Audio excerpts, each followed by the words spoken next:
안녕하세요. 결혼을 앞두고 있던 30대 여성입니다. 결론부터 말씀드리자면 파혼했습니다. 그런데 파혼 이유가 너무 어이가 없어서 어디다 속 시원히 말도 못했습니다. 저희 부모님만 알고 계시는데 속상하신 부모님 붙들고 하소연할 것도 아니고 결국 익명의 힘을 빌려 하소연 좀 해보겠습니다. 저는 대학교를 졸업하자마자 사람들이 한 번쯤 들어봤을 법한 대기업에 들어갔습니다. 사실 부모님께선 제가 대학원에 가길 바라셨지만 제가 솔직히 공부에 크게 뜻이 있던 건 아니었거든요. 뿐만 아니라 그동안 저를 키우고 가르치시느라 고생하신 부모님께 더 이상은 손을 벌리고 싶지 않았던 것도 있어요. 그저 하루빨리 그 깊은 은혜에 보답해드리고 싶은 마음이 컸지요. 게다가 저희 집이 부족하진 않았지만 그렇다고 경제적으로 풍족한 상황도 아니었습니다. 그런 와중에도 하나뿐인 딸인 제가 뭘 배우고 싶다, 해보고 싶다 하면 어떻게든 기회를 주신 부모님이셨어요. 부모님에게 받은 큰 사랑을 이야기하자면 정말 끝도 없겠네요. 아무튼 그래서 저는 계속해서 공부를 하는 대신 좋은 회사에 들어가야겠다고 진작부터 생각하고 있었고 다행히 목표를 이룰 수 있었습니다. 대기업에 입사를 하자마자 이후에는 열심히 회사 생활을 하다가 나이 40이 되기 전 제 사업을 차려야겠다는 새로운 목표도 세웠고요. 제 성격이 일단 뭔가 해야겠다고 마음을 먹으면 마치 경주마처럼 그것만 보고 달리거든요. 직장 생활도 다를 게 없어지요. 덕분에 친구들과의 여행, 연애 같은 건 잊고 살았던 것 같아요. 그렇게 어느덧 제 나이도 30을 목전에 두게 되었고 주변 사람들은 절 일중독이라고 불렀어요. 그러던 어느 날 평소에도 저를 챙겨주고 아껴주던 회사 선배 언니가 보다 못하겠던지 그렇게 살지 말라며 소개팅을 주선해 주었습니다. 솔직히 내키지도 않았고 당황스럽기까지 했지만 언니 마음이 고마워서 거절하지 못했달까요? 그렇게 만나게 된 사람이 바로 남자친구입니다. 이제는 파혼한 사이라 사실 남자친구라고 부르기도 어색하지만 편의상 남자친구라고 부를게요. 처음 만났을 당시 전 29살이었고 남자친구는 저보다 3살 많은 32살이었습니다. 나이 때문인지 결혼을 전제로 한 만남은 아니었지만 그렇다고 분위기가 가볍지만도 않았네요. 처음 만났을 당시 저희 둘은 비슷한 수준의 회사를 다니고 있었습니다. 하지만 남자친구는 재수했지, 군대 다녀왔지, 그리고 취업 준비를 하느라 휴학도 했지.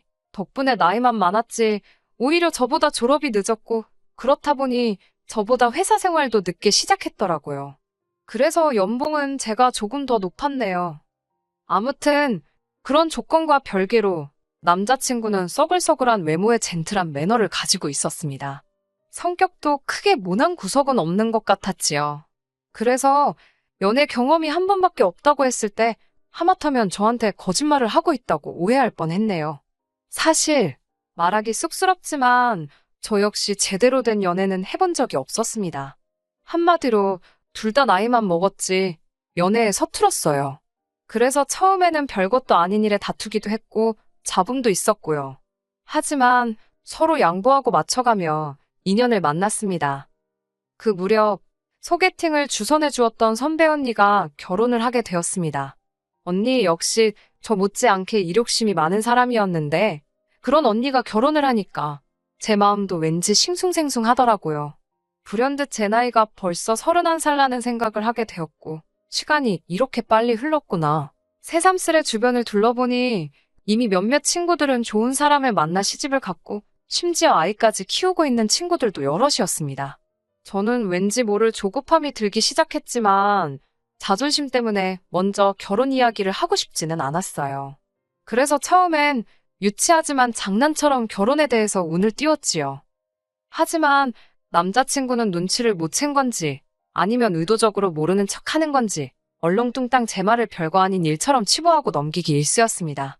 결국 참다 못한 제가 남자친구에게 확실히 방향을 정해달라고 했어요. 저와 결혼을 생각하고 있는 건지 그게 아니라면 놔달라고요.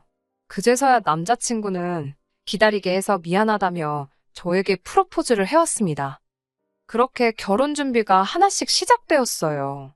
전에는 남자친구라는 사람에 대해서만 알았지만 결혼을 하자고 마음을 먹으니 남자친구의 가족은 어떤 사람들인지 남자친구는 어떤 가정에서 자랐는지 궁금한 것도 확인해야 할 것도 많더라고요. 서울에서 태어나 지금까지 부모님과 떨어져 본 적 없는 저와 달리 남자친구는 혼자 15년째 자취를 하고 있어요. 한편 남자친구의 부모님께선 차로 1시간 반 정도 떨어진 곳에서 살고 계셨는데 그 근처에서 반찬 가게를 운영하신다 들었지요. 장사가 어느 정도 되었는지는 잘 모르겠네요. 결혼 이야기가 나오기 전에는 그런 이야기까지 궁금하지 않았던 게 사실이고 결혼 이야기가 나온 후에는 괜히 제가 돈 때문에 물어보는 것처럼 보일까봐. 돈 이야기가 나왔으니 말이지만 결혼 이야기가 오가면서 시쳇말로 서로 주머니 사정도 오픈을 했어요. 저는 당시 모아둔 돈이 7천 정도 있었고 남자친구는 3천이 있었습니다. 그리고 남자친구는 할부가 끝나지 않은 차를 한 대 소유하고 있었고요. 저와 만나기 전 주변 친구들이 자동차는 좋은 거 타야 된다고 꼬셔서 얼떨결에 외제차를 뽑았다고 하더라고요. 그래서 한 달에 차값으로만 나가는 돈이 100만 원 가까이 되었습니다. 이 부분에 있어서는 솔직히 너무 이해도 안 되었고 마음에 들지 않았지만 저와 알기도 전에 있었던 일이니 제가 남자친구를 탓할 만한 상황이 못 되었네요. 남자친구는 어머님 아버님과도 좋은 관계를 유지하고 있었습니다. 남자친구도 저와 마찬가지로 외동이라 그런지 남자친구에 대한 어머님의 정성이 대단하셨지요. 게다가 덜어져 살아서인지 어머님께선 한 달에 한 번 내지 2번은 꼭 남자친구 자취방에 찾아오신다 들었습니다. 국이며 반찬이며 챙겨오셔서는 청소까지 구석구석 싹 해주고 가시신다고요. 사실 그 이야기를 들은 이후로는 남자친구 자취방에는 아예 출입을 하지 않았습니다. 저희 부모님 세대만 하더라도 남녀가 서로 집에 드나드는 거에 대해서 불편해하시는 분들이 많잖아요. 괜히 저에 대해서 색안경을 끼실까봐 나름대로 행동에 신경을 많이 썼습니다. 하지만 제가 아는 건 이 정도가 전부였고 실제로 어머님 아버님을 직접 뵌 적도 없고 대화를 나눠본 적도 없었어요. 그래서 어머님 아버님과 식사 자리를 갖게 되었습니다. 지금도 다시 생각만 해도 구역질이 올라오네요. 어쨌든 처음으로 인사를 드리러 가는 자리였기에 뭘 사갈까 고민을 많이 했어요. 그러다 미리 주문해야만 먹을 수 있다는 케이크를 사가게 되었습니다. 어차피 식사하고 나면 디저트가 필요할 테니까 다 같이 먹으면 되겠다는 생각이었지요. 남자친구가 원래 달달한 디저트류를 좋아하기도 했고요. 그렇게 남자친구 집에 도착하니 어머님께서 드디어 만나본다며 너무 다정하고 따뜻하게 저를 반겨주셨습니다. 사실 시집살이라던가 고부 갈등에 대해 안 좋은 이야기를 많이 들어서 긴장을 꽤나 한 상태였거든요. 하지만 어머님의 환영 덕분에 제 마음속 걱정이 눈 녹듯 사라지는 것 같았네요. 그렇게 집 안으로 들어선 뒤 케이크를 어디다 둘까 하다가 조심스레 냉장고를 열었습니다. 그러자 순간 알 수 없는 악취를 맡게 되었어요. 전 솔직히 앞서가던 남자친구가 방구라도 낀 건가 싶었지요. 하지만 냉장고 속을 보니 그 이유를 알만했지요. 반찬들은 뚜껑도 없이 들어가 있질 않나. 언뜻 보기에도 상한 과일들도 보이고. 그때 어머님께서 저더러 상차림을 좀 도와달라 하셨습니다. 제가 냉장고 문을 닫으니 그걸 왜 닫냐며 고기 반찬들 좀 식탁에 올려놓으라고 하시는 거예요. 당황스러웠지만 일단은 시키는 대로 했지요. 그러다 고사리나물을 꺼냈는데 그 위에 하얗게 눈꽃마냥 곰팡이가 폈더라고요.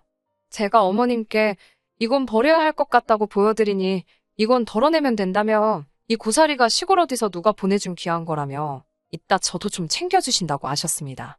저는 일단 떨떠름한 표정으로 표정이 어땠을지 모르겠네요. 아무튼 감사하다고 말씀드렸지요. 어머님께선 하나밖에 없는 아들이 며느리감을 데려온다고 해서 너무 좋으셨다며 갈비찜도 하고 전도 하셨다고 그러더라고요. 제가 뭐라고 이렇게까지 하셨나 싶어서 너무 감사했어요. 어머님은 이제 거의 다 되었다며 저더러 거실에 가서 남자친구랑 같이 앉아있으라고 하셨습니다. 제가 좀 더 도와드리겠다고 했지만 괜찮다고 하시더라고요. 그리고 비로소 긴장이 좀 풀리면서 남자친구의 집을 둘러보게 되었습니다. 남자친구의 집 구조가 특이해서 들어오자마자 부엌이었고 부엌을 가로질러야 거실에 갈 수 있었거든요. 거실은 이렇게 표현해도 될지 모르겠습니다만 한마디로 정신이 하나도 없었습니다. 일단 크고 작은 화분들이 한쪽 벽을 가득 채울 만큼 늘어져 있었는데 문제는 대부분이 죽어 있었다는 거지요. 누렇게 뜨고 마른 잎들이 간신히 매달려 있는 화초들이 즐비했습니다. 게다가 초록빛 곰팡이가 잔뜩 끼어 있는 대형 어항도 볼만하더군요.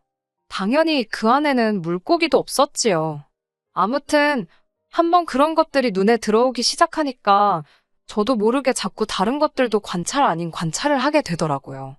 곧이어 때가 탄 건지 색이 바랜 건지 알 수 없는 커튼이 눈에 들어왔고 그제서야 저는 제가 끌어안고 있던 쿠션을 보게 되었습니다. 하마터면 소리를 지를 뻔했어요. 이건 마른 핏자국인지 아니면 오래된 커피 자국인지 알 수 없는 진한 갈색의 얼룩이 듬성듬성 있었으니까요. 남자친구가 놀란 저를 보더니 대수롭지 않다는 듯 자기 거랑 바꿔줄 거냐입니다.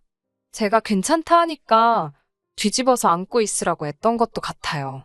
갑자기 괜히 몸이 근지럽고 솔직히 찝찝하더라고요. 그래서 손이라도 씻고 올까 싶어 화장실로 향했습니다. 화장실은 제가 온다고 치우기라도 하셨는지 거실에 비하면 양반이었습니다. 하지만 손을 씻고 물기를 수건에 닦으려는 순간 거의 토할 뻔했네요. 걸려있는 수건에서 걸레 냄새가 났으니까요. 제가 절대로 비위가 약한 사람이 아닙니다. 웬만한 대화 주제로도 끄떡없는 사람이거든요.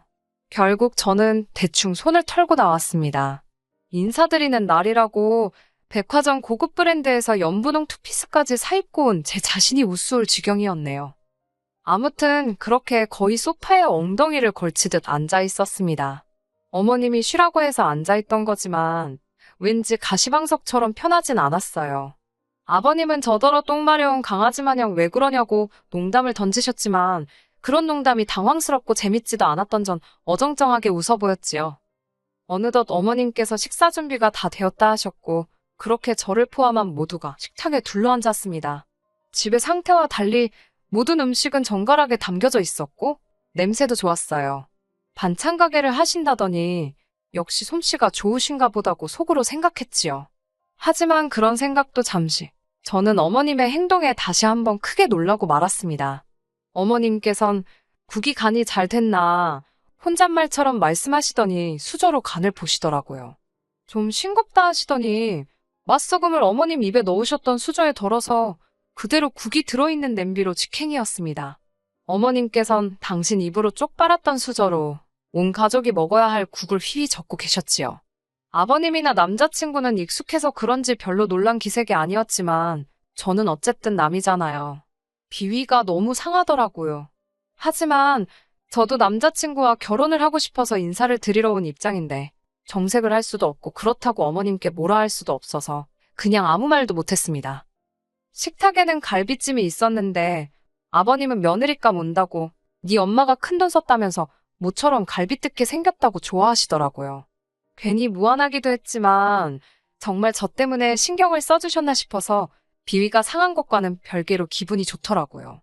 그런데 아버님께선 갈비찜을 정말 공격적인 속도로 드셨습니다. 문제는 다 드시고 남 뼈 있잖아요. 그 뼈를 뭐 당신 옆에다 두시거나 빈 접시에 놓으시는 게 아니고 원래 갈비찜이 담겨져 있던 그릇에 다시 넣으시는 거예요. 아직 거기엔 손도 안 댄 갈비찜이 많았는데 거기에 당신이 쪽쪽 빨아 드신 뼈다귀를 도로 가져다 놓으셨다는 얘기입니다.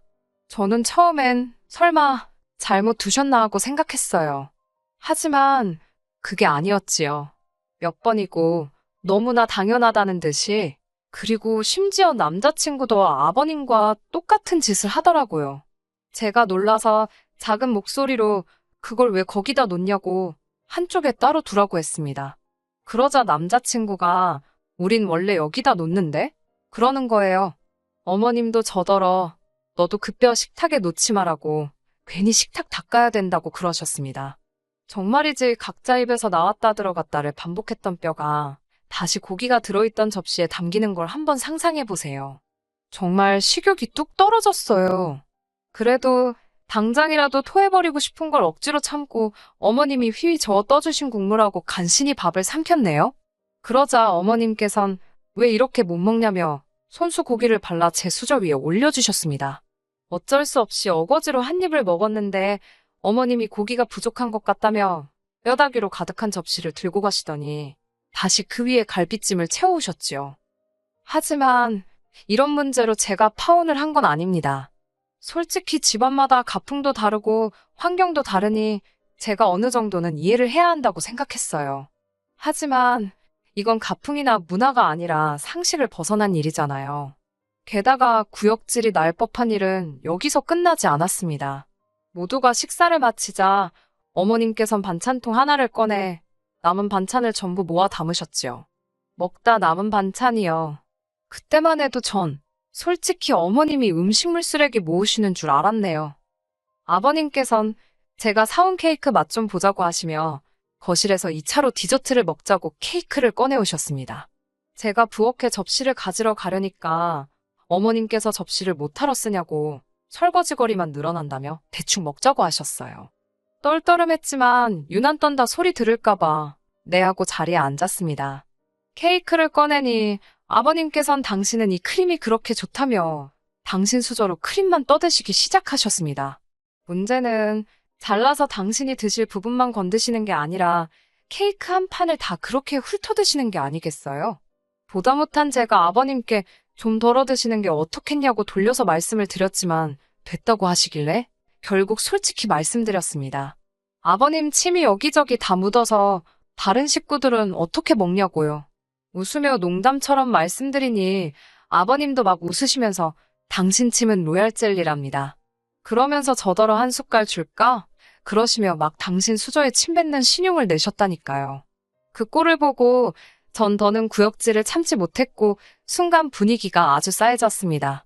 결국 제가 죄송하다고 먼저 가보겠다며 자리를 일어섰는데 어머님이 아까 남은 반찬을 쌌던 반찬통을 제 손에 들려주시며 집에 가져가서 고추장 넣고 비벼 먹으랍니다.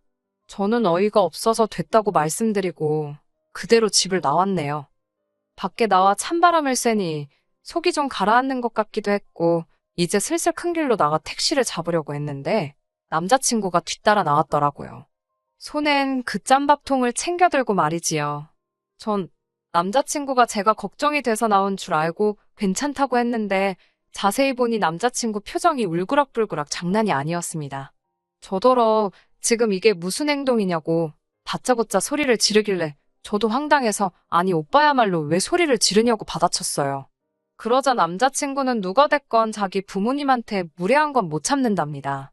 어이가 없어서 내가 무례하긴 뭘 무례했냐고 솔직히 너무 비위생적이고 비상식적이라 참다 못 참고 뛰어나온 건데 오빠 눈엔 저게 정상으로 보이냐고 물었습니다. 그러자 남자친구가 한다는 말이 한 집안 식구들끼리 뭐가 비위생적이냐며 아주 악다구니를 쓰더라고요. 아니 전 솔직히 말해서 남자친구가 왜 그렇게 격분을 한 건지 파혼한 지금도 이해가 안 됩니다. 차라리 남자친구가 자기 부모님이 절 너무 편하게 생각하셔서 실수를 하신 것 같다 미안하다라고 말했으면 저도 내가 좀 더 참았어야 하는데 어른들이 민망하진 않으셨을지 걱정이다는 식으로 대화가 마무리되지 않았을까 싶거든요. 하지만 남자친구는 미안하다는 말은커녕 저더러 왜 자기 엄마가 싸준 반찬은 안 가져가냐며 왜 자기 부모님을 무시하냐고 계속해서 억지를 쓰더라니까요. 결국 저도 막판엔 그걸 더러워서 어떻게 먹냐고 오빠나 먹으라고 했습니다. 그러자 어머님 반찬 가게 오시는 손님들은 돈 주고 사 먹고 없어서 못 먹는다며 저더러 꼴값 떨지 말랍니다. 도저히 들을 생각도 없고 논리도 안 통하는 인간한테 떠들어봤자 나만 손해다 싶어서 그래 많이 팔아먹으라고 덕담 한마디 해주고 뒤도 안 돌아보고 집에 왔네요. 제가 이렇게 파혼을 했으니 도대체 어디 가서 이야기를 할 수 있겠어요? 이건 뭐 본격적으로 혼수 예단 이야기를 하다 틀어진 것도 아니고 시부모님 되실 분들은 상식이 없으셨고 아들은 재수가 없었다고 해야 하는 건지 파혼 결정은 제가 일방적으로 했고 그래서 한동안 남자친구에게 연락이 오긴 했었어요. 일평생 그렇게 살아오신 어른들을 바꾸려 들지 말라나 옛날에는 다 그렇게 손으로 나눠 먹고 했어도 그게 정이다 생각하고 살았다나 자기 부모님은 정이 많은 분들이라 그렇다나 별의별 개소리를 다 하던데 그냥 깔끔하게 무시했더니 이제 연락은 없네요. 솔직히 제 인연이 아까워 미치겠습니다. 그렇다고 원망만 하며 시간을 보내기엔 제 인생이 아까워서 오늘 이렇게 마지막으로 털어놓고 더는 기억하지 않으려고 합니다. 똥 밟은 셈 치려고요. 끝까지 들어주셔서 감사합니다. 오늘의 사연은 여기까지입니다. 구독과 좋아요, 알람 설정 부탁드리고 더 좋은 사연으로 다시 찾아뵙겠습니다. 감사합니다.